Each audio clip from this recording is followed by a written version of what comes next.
నమస్తే, welcome to Telugu రాజ్యం. ఈరోజు మనతో పాటు ఉన్నారు సీనియర్ అనలిస్ట్ కేఎస్ ప్రసాద్ గారు. వారితో మాట్లాడేద్దాం. సార్ నమస్తే. నమస్తే అండి. సార్, రాయలసీమలో ప్రసిద్ధ పుణ్యక్షేత్రాల్లో ఒకటి మల్లాయకొండ అని చెప్తారు. ఆ పుణ్యక్షేత్రానికి కూడా తిరుమల లాగే ఒక 3 కొండలు అయితే ఉన్నాయి. ఇప్పుడు ఆ 3 కొండల్లో ఒక కొండ శివకొండ అనే ఒక కొండని మైనింగ్కి అప్పగించారు ఏపీ ఎండిసికి. సో ఏమంటారు దీని గురించి? అంటే ఒక పవిత్రమైన పుణ్యక్షేత్రానికి సంబంధించిన ఒక కొండని మైనింగ్కి ఇవ్వటం ఎలా చూస్తారు? ఇవాళ గౌరవ ముఖ్యమంత్రి గారు మైనింగ్ డిపార్ట్మెంట్ మీద రివ్యూ చేస్తున్నారు పక్కన. ఓకే, ఇది ఆల్రెడీ ఇది ఎలకేషన్ అన్నట్టుగా చెప్పారు. అది మోస్ట్ ప్రాబ్లీ ఈవినింగ్ రేపటికి ఎగ్జిక్యూట్ అవుతుంది అనుకుందాం. నాకున్న రెండు అప్రహెన్షన్స్ దీంట్లో. గతంలో రాజశేఖర రెడ్డి గారు తిరుమల కొండలు 2 వేసేవాళ్ళు అన్నారు. ఇవన్నీ చెప్తున్నప్పుడు ఈ శైవ క్షేత్రమైన 3 కొండల్ని ఒక కొండ ఏ ప్రాతిపదిక మీదకి ఇస్తున్నారు? అది కూడా సౌత్ వెస్ట్రన్ మైనింగ్ కంపెనీకి ఇస్తున్నారు. ఒక అపార అనుభవం ఉన్న చంద్రబాబు నాయుడు గారిని గతంలో వైజాగ్ స్టీల్ ప్లాంట్ BIFRకి రిఫర్ చేసినప్పుడు ఆ రోజు మహానుభావుడు వాజ్పేయి గారు చెప్పింది చాలా క్లియర్గా, దీనికి ఓన్లీ ముడిసరికే ప్రాబ్లము, దీనికి OMDC నుంచి అనుసంధానించి ఒరిస్సా మినరల్ డెవలప్మెంట్ కార్పొరేషన్ నుంచి ముడిసరికి ఇవ్వండి, సాల్వ్ అవుతుందన్నారు. అప్పుడు మీరే ముఖ్యమంత్రి, ఇప్పటిదాకా మీరే ముఖ్యమంత్రి ఉన్నారు మీ టెన్యూర్లో. ఈ కొండ ఇది ఒక మైనింగ్కి పనికి వస్తుందని మీకున్న మైనింగ్ డిపార్ట్మెంట్లో వాడు ఎవడు చెప్పలేదా? పైపచ్చి ఇక్కడ ఎగేసుకుని మెట్టల గారికి రాగానే ఇచ్చేస్తున్నారు మైనింగ్ ఎక్కడి నుంచో తవ్వి. ఇప్పుడు ఇది సౌత్ వెస్టర్న్ వాళ్ళకి ఇచ్చేస్తున్నారు. ఇది వైజాగ్ స్టీల్ ప్లాంట్కి ఎందుకు అనుసంధానించట్లేదు? ఆమె అగ్రిగేట్ 870 కోట్ల పైచీలుగా స్టేట్ ట్యాక్స్ కట్టే వైజాగ్ స్టీల్ ప్లాంట్ని పరిరక్షించడం మానేసి మీరు ఏ ప్రాస్పెక్ట్లో ఇది ఇస్తున్నారు? ఆమెతో ఎన్విరాన్మెంట్ వాళ్ళు ఎక్కడ చచ్చారు? Pawan Kalyan environmental minister. ఇక్కడ అంటే కొనుక్కోడి జబ్బు వచ్చి చేతులు పడిపోయి కాళ్ళు పడిపోయి ఆపరేషన్లు, ఈ పొగాడి కబుర్లు అన్నీ చెప్పి మాకు ఎందుకు తప్పించుకుని తిరుగుతున్నాడు ఆయన? ఫస్ట్ థింగ్, మా అయితే ఎన్విరాన్మెంట్ల గురించి పడి చచ్చే ఒక వృద్ధ జంబుకాల బ్యాచ్ ఒకటి ఉంటుంది. మా అయితే ప్రభుత్వం మీద కోర్టు త్రూగా అటాక్ చేస్తే పెనాల్టీ వేస్తారు, పెనాల్టీ కట్టేస్తున్నారు గవర్నమెంట్. ఇసుక రీచ్ల మీద 200 కోట్లు ఎంతో తెలుగుదేశం కట్టింది. మొన్న రీసెంట్ ట్రూ అప్ ఛార్జీల మీద కట్టారు. ఇవన్నీ ఎవరు డబ్బులు కట్టేస్తారు? పెనాల్టీలు ప్రజల డబ్బులే కదా, ట్యాక్స్లు. అవును.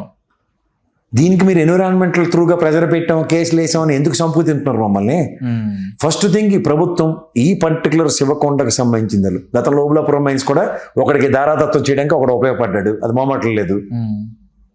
గాలి జనార్దన్ రెడ్డి కుటుంబం బాగుపడింది తప్ప మైనింగ్ ఏమీ లేదు. ప్రభుత్వం తెలుగుదేశం కాంగ్రెస్ 2 గవర్నమెంట్లు చేసి మెజరబుల్ ఫెయిల్యూర్స్ చూస్తుంది. ఇక్కడ ఈ పద్ధతి వైజాగ్ స్టీల్ ప్లాంట్ వాడికి ప్రైవేటీకరణ బదులు మీరు ట్రై చేయండి అని ఎందుకు చెప్పట్లే? ఇప్పుడు సౌత్ వెస్టర్న్ వాడికి ఉపయోగపడుతున్న ఆ ముడిసరకు వైజాగ్ స్టీల్ ప్లాంట్ వాడికి ముడిసరకు ఉపయోగపడుతుందో లేదో ఫస్ట్ ప్రయారిటీ అడిగి ఇచ్చి వాటితో చెప్పించండి వైజాగ్ స్టీల్ ప్లాంట్ ముడిసరకు పనికిరాదని. అప్పుడు ఏదైనా సావండి మీరు. ఇది ఎందుకు అడగట్లే ఎవరను?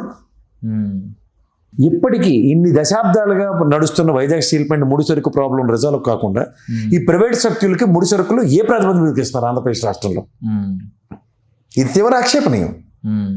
వీటి మీద ప్రజలు అవగాహన తెచ్చుకొని చనిపోయిన మహానుభావుడు అమృతరావు గారు, చలపతిరావు గారు ఆత్మలు శాంతించాలన్నా, సమైక్య రాష్ట్రంలో 33 మంది ప్రాణాలు కోల్పోయి సాధించుకున్న వైజాగ్ స్టీల్ ప్లాంట్ చరిత్రలో మళ్ళీ నిలబడాలన్నా ఇలాంటి గనులు ఆంధ్రప్రదేశ్కి సంబంధించినవి ఎందుకు కేటాయించట్లేదు అన్న కోణంలో ప్రజా ఉద్యమాలు కనుక నెలకొల్పబడితే వీటికి శాశ్వత పరిష్కారం వస్తుంది.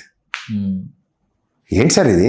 ఆస్తులు ప్రభుత్వానికి సంబంధించిన ఏ ఆస్తినైనా ప్రైవేట్ పరం చేయడం, ప్రైవేట్ వాడికి అమ్మేయడం అంటే ఇది ఏమైనా చేబదులను మారోడి కొట్టుల్లో కొట్టుకునే వడ్డీ వ్యాపారాలు చేస్తారా మీరు? ప్రజాస్వామ్యంలో ప్రజలు పరిరక్షించుకున్న ప్రజాప్రభుత్వాలు ప్రజల ఆస్తులు పరిరక్షించడానిక, లేదా మీ ఇష్టారాజ్యంగా మీ ఇష్టం వచ్చిన డెసిషన్స్ తీసుకోవడానిక? అంటే ఒక ఆధ్యాత్మిక క్షేత్రం, ఒక పుణ్యక్షేత్రం, దానికి సంబంధించిన కొండని మైనింగ్ ఇవ్వటం అనే కోణాన్ని ఎట్లా చూస్తారు? అంటే గతంలో ఏముందండి, ఓబులాపురంలో కూడా సుంకులేసమ్మ టెంపుల్ ఉంది, దాన్ని చెదగొట్టేసి చెవులు మూసారు కదా, దాన్ని ఎవడు మాట్లాడేటప్పుడు? ఓకే, అది నాడు గతంలో అలా జరిగింది కాబట్టి ఎవరు నాగం జనార్దన్ రెడ్డి గారు, పయ్యవులు కేశవ్ గారు ఇలాంటి అందరూ డెలిగేషన్ వెళ్ళారు కదా, ఏం సాధించారు? ప్రజలకు చెప్పారా? నాగం జనార్దన్ రెడ్డి గారు అయితే క్లియర్ గా చెప్పారు సంథింగ్ ఈజ్ రాంగ్ అని. మరి పయ్యవులు కేశవ్ గారు ఇలాంటి వాళ్ళు ఎందుకు చెప్పలేదు? ఈ లాలూచి రాజకీయాలకి చర్మాంకం పలకండి. ప్రజలు అచేతన స్థితిలోంచి చేతన స్థితిలోకి రండి. ఇలాంటి విషయాల మీద కూలంకషంగా అన్నమయ్య జిల్లాలో ఉంది ఇప్పుడు అది ఎవరు శివక్షేత్రం. ఆ శివక్షేత్రానికి సంబంధించిన వాళ్ళకి అక్కడ దాని మీద అవగాహన ఉంటే దాని పరిరక్షణ సమితిని ఏర్పాటు చేసుకుని ప్రజా పోరాటాలకి తెరలేపండి. సంఘీభావాలుగా ఈ కూడముక్కల నారాయణ, నెక్స్ట్ రాఘవులు వృద్ధాప్యాలు పక్కన పెట్టి ఇవాడు చేవతోనూ చెరుమితోనూ పనిచేస్తున్న విజయవాడ కమ్యూనిస్ట్ పోరాటాలు చూడండి ఒకసారి.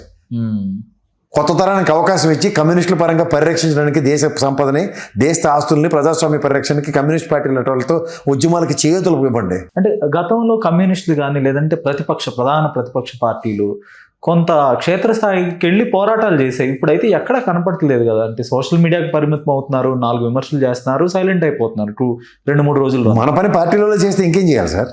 ఇప్పుడు మనం మళ్ళాటి వాళ్ళు ఏం చేయాలి? పార్టీలకు గలం ఇవ్వాలి. అరే బాబు మీకు ఉపయోగపడతాం, మీరు వెళ్తే 4 సోషల్ మీడియా పరంగా యాక్టివ్ అయ్యి 4 విషయాలు చెప్తాం, పైపెచ్చి అక్కడ మీరు నాకు వెళ్ళి వైఎస్ఆర్సీపీలో లేదా కమ్యూనిస్ట్ పార్టీలలో అక్కడ పోరాటాలు చేస్తే ఇది ప్రభుత్వ ఆస్తి, ఇది దుర్వినియోగం చేయకుండా వైజాగ్ స్టీల్ ప్లాంట్కి అలైన్ చేయండి, లేదా దీని మీద ఇంత ఆర్థిక వనరులు వస్తున్నప్పుడు దీంతో పాటు ప్యారల్గా ఎంతమంది బిడ్లు వేశారో ఇలాంటి విషయాలన్నీ ప్రజలకు తెలియజేయాలి కదా.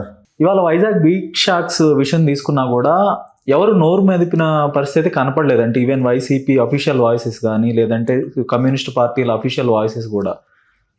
సార్ ఒక మాట చెప్తా సార్, వైఎస్ఆర్సీపీ ఓడిపోవడానికి liquor is one of the instrument. So ఈ రోజు లిక్కర్ ఇబ్బడి ముబ్బడిగా అమ్ముతున్న ఈ ప్రభుత్వం రెవెన్యూ ప్రాస్పెక్టులు అనా పైసా జస్టిఫై చేయట్లేదు. వీళ్ళు గతంలో వైఎస్ఆర్సీపీ ప్రభుత్వం సంపాదించిన రెవెన్యూ ఆన్ లిక్కర్ వెసెస్ తెలుగుదేశం అంటే హార్డ్లీ 7 to 10% మధ్యలో కూడా లేదు, ఎక్సెస్. సో ఇది ప్రజలందరూ గ్రహించగలిగితే అంటే వాళ్ళ ఎయిర్పోర్ట్లలో ఇష్టం వచ్చినట్టుగా లిక్కర్ అమ్మొచ్చు, 24 hours పెట్టొచ్చు. అలాగే బయట ఇక్కడ మీరు బీచ్ షాక్స్ అని చెప్పి ఏది పడితే చేయొచ్చు అన్న, అంత చచ్చిపోయి డబ్బులు క్యాష్ రొటేషన్ ఆవిడ దగ్గర లేవు. అంచేత అవి తాగి స్థిరపడిపోయి డబ్బులు వచ్చేస్తాయన్న ప్రాస్పెక్ట్లో వీళ్ళు ట్రై చేసినా ఈ చూడు ఒట్టిపోయిన గేదెకి సెరలు పెట్టిన దాంట్లోంచి పాలు రక్తమే వస్తుంది. అలా సామాన్య ప్రజల్ని కేవలం మందు పట్ల ఆకర్షితులు చేసుకుంటూ ప్రభుత్వం బీచ్ షాక్స్ అనో లేకపోతే ఎయిర్పోర్ట్లో 24/7 అని పెట్టినా ఒట్టిపోయిన గేదెకి పాలు పిండినట్టే లెక్క, అంతకని ఇంకేం లేదు. అంటే ఈ బీచ్ షాక్స్ వెనకాల కొంత ఆర్థిక ప్రయోజనాలు ముడిపడి లేవా? అంటే లేకుండా ఉంటాయి సార్, పెట్టాలి ఎవరికైనా. సార్ వాళ్ళు గతంలో బికినీ ఫెస్టివలే చేద్దాం అనుకున్నారు గత ప్రభుత్వం ఉన్నప్పుడే, 19 to 24 14 నుంచి 19 అప్పుడు ప్రభుత్వ ప్రజా వ్యతిరేకతలతో ఆగారు. ఇప్పుడు బీచ్ షాక్స్ మీరు అన్నట్టు ఎవడు ప్రతిఘటించిపోతే ఏమవుతుంది? వాళ్ళ ఇష్టారాజ్యం నడుస్తుంది ఇప్పుడే ప్రజాస్వామ్యంలో, ఇంకొంచెం అగ్రెసివ్గా వెళ్తుంది, అంతకని ఇంకెళ్ళలేదు. టీడీపీ రాష్ట్ర అధ్యక్షులు కూల్ డ్రింక్ కన్నా కూడా బీరు కొంత ఆరోగ్యకరమైన పానీయం అన్నారు. సో దీని గురించి ఏమంటారు? అంటే ఇందులో క్యాలరీస్ ఉంటాయి కూల్ డ్రింక్ లో. గతంలో కూడా అదే మాట కదా, జవహర్ గారు మినిస్టర్ అయ్యండి ఇది ఒక కూల్ డ్రింక్ టైప్ లో తాగండి అన్నాడు ఆయన. అప్పుడు అదే మాట ఇప్పుడు ఇంకో అధ్యక్షుడు, కొత్త అధ్యక్షుడు వచ్చి ఒకటో కృష్ణుడు రెండో కృష్ణుడి కోణంలో చూడాలి. వాళ్ళు అదే మాటలు మాట్లాడుతున్నారు. దీంట్లో ఏముంది సీరియస్? బాధ్యతారాహిత్యమైన స్టేట్మెంట్ కాదా? సార్ ఒకటి ప్రజల ఆరోగ్య పరిరక్షణ, అయితే ఈ విస్తృతంగా మందు తాగండి అని ప్రభుత్వ విధానమే అయినప్పుడు ఏం మాడాలి, ఏం చేయాలి? ఇప్పుడు రక్షించేవాడే భక్షకుడు అంటే ఏం చెప్తారు మీరేనా? ధన్యవాదాలు సార్.